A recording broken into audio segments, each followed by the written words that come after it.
Hey Phyllis, all right, so I wanted to show you a little bit of handling techniques with Yeti, just to make things easier for you. Right off the bat, we use this remote for a lot of the training. So basically on a remote, this dial controls the intensity of it. This button controls like the electric stim right here.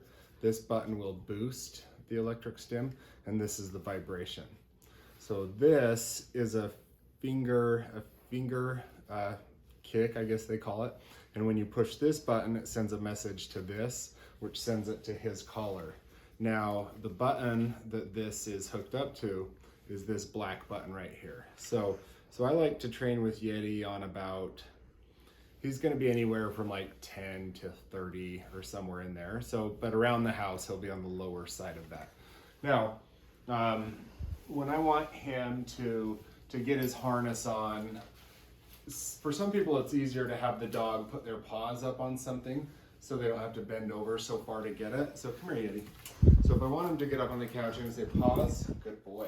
And then I just tell him good boy. And so this doesn't mean he can be on the furniture without the command. So from there, if I want to put the harness on him, what I like to do is this is the harness, and this is how it orients in his body.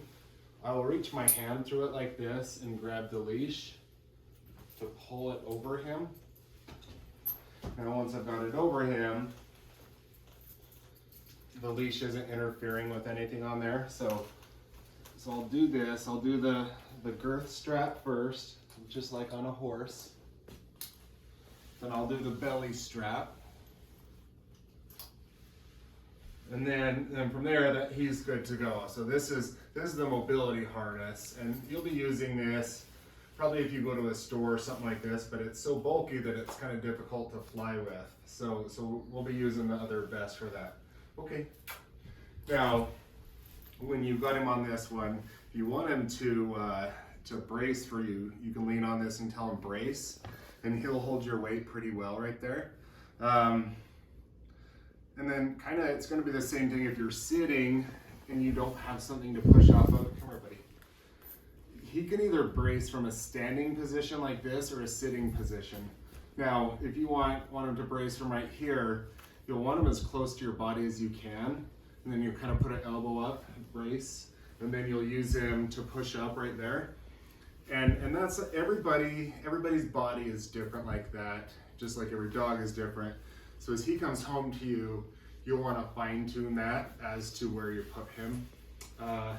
Now, when you're walking with him, you're going to tell him to heel. So we'll say, Yeti, heel. And as we're walking, the expectation is that he stays right here by your side. Heel. So once he's right here, you know, this is where you tell him good boy, this is where he braces, all that. If you want him to lay down, Yeti down, you tell him to down and just say the word. And if you didn't, we could either tap this ring, the finger kick, or we can tap the button on the electric collar. That'll make him go down. Now, if we want him to go to his bed, so in my house right here, I've got a bed. If I want him to go there, I'm gonna say, Yeti, come here, place. I'm gonna say place, and the expectation is that he goes there and stays there until he's released. So if you were to get off of that bed, I would push the button the second he got off and hold it down while I'm guiding him back to the bed the whole time. And then once he's off, I'd let off that button, and then he'd get his reward right there. Now, if we want him to get something off the ground, let me grab a hat. My kid will love me for this. So I'm going to use take. That's going to be the command that I initially say to get him to do it. And I'm going to tell him to bring it to me and then to give. Okay, buddy. So if I want him to do it, first of all, if I just point to it and he goes right to it and grabs it and brings it to me, you don't do anything on the collar. But if he doesn't do it when you say it, then you'll push the button. Yeti, take. So when I say take, good boy, bring. Good job, buddy. And then I expect him to hold it there for as long as he's got it there. Bring. Now, if he dropped it, I would push the button and hold the button down until he picked it back up. Bring. And then to bring, I like it when he sits because that brings his head higher. Give, good boy. And then of course he gets affection after that. So I'll put his other vest on and then I'll kind of show you how to get him like under your legs if you're in a tight spot. Heel.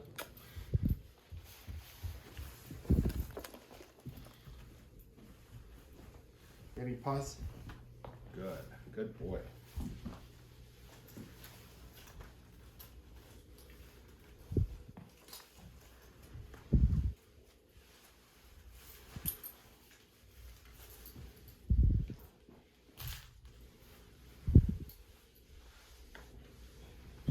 Okay, it's going to be the same thing with this harness. I'll put my hand, because it goes on him like this, or this vest rather, goes on him like this. So I'll put my hand through, slip it over his head, and pull the leash the rest of the way through. Then I can just reach under him and do up the girth strap. Good boy. Okay. And so this would be, you would use this if you need to get him in tighter quarters so you can still brace off of it if you need to. But this just tells him he's in working mode. Now, Yeti's gonna probably want affection from people. It's okay for him to get petted once in a while from somebody when he's not wearing a vest. But the vest is gonna set up a context, or the mobility harness is gonna set up the context where nobody gets to pet him. He's not there for affection, he's only there to work. So when you take him to a doctor's office and he's got the vest or the harness on and kids want to pet him, you just have to say, no, sorry, he's working, we can't do that right now. So we'll come into here.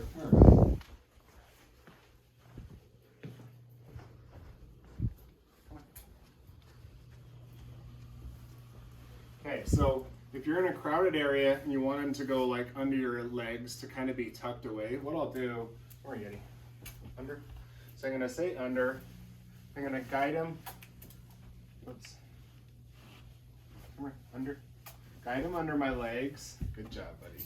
And then the expectation is that he stays right here. That way he's kind of out of the way, except for he's 6 feet long and he's got a giant tail.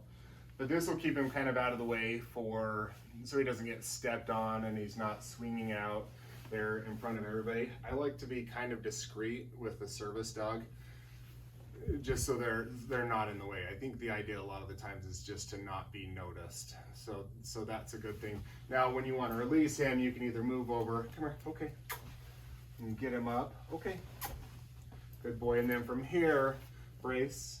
You could push yourself up with him and he'll kind of lean against it. You'll see him put his weight on his shoulders. So he's just kind of getting braced up to hold you. And a lot of times when I am going to use him to brace, I'll bounce him a little bit so he understands that there's weight coming. And so I'll say it with my voice, tell him to brace, and then with my body, I'm kind of preparing him to take the load of my weight. Let's see. But that's about it. And there's other things that Ty will show you when he brings him to you. Before you let him through your front door, wait and have him look at you and then tell him okay. And basically, I think with dogs, you wanna pay attention to when you're giving them affection. So when you wanna give him love and affection and attention is when he's done something that you like, because he's got a ton of training up to this point, but he still has a lot of learning to do. So as he's doing that learning, he's gonna learn exactly what you want. And you wanna keep in mind that regardless of whether or not we're teaching a dog, they're always learning. So try to be actively teaching all the time. So everything Yeti does that you love, tell him good boy, give him affection. Everything that he does that you don't like, either ignore it or tell him no or correct it with the e-collar just so it doesn't continue to happen. He's an awesome boy, you're gonna love him, and I'm excited for you. So call me when you have any questions, and yeah, he's gonna do good things.